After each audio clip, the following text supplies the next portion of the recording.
¿Cómo olvidarte, Villa Guillermina, si entre tus calles soñé por vez primera? En tus veredas aromas de azares que perfumaron mi hermosa juventud. Entre el follaje de tu selva bravía forjé ilusiones y tracé mil caminos. Tuve la dicha de amores y cariño. ¿Cómo olvidarte, Villa Guillermina?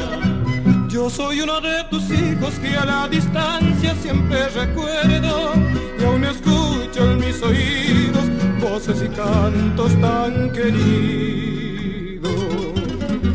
Despertaba las mañanas el pinar de pajaritos, el arroyo, los amores, fue testigo de mi adiós.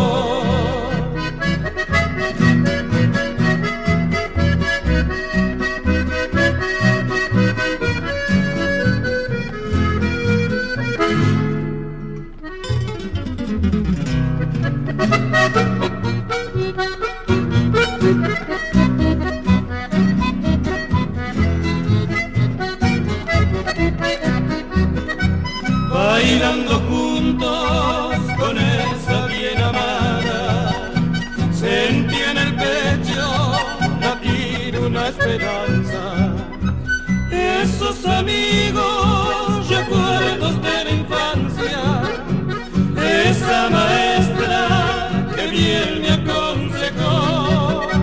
¿Cómo olvidarte, Villa Guillermina, si ese tu cielo es tan azul divino y las estrellas aún más fulgurantes, es manto eterno que cubre mi orfandad? Yo soy uno de tus hijos que a la distancia siempre recuerdo, y aún escucho en mis oídos voces y cantos tan queridos.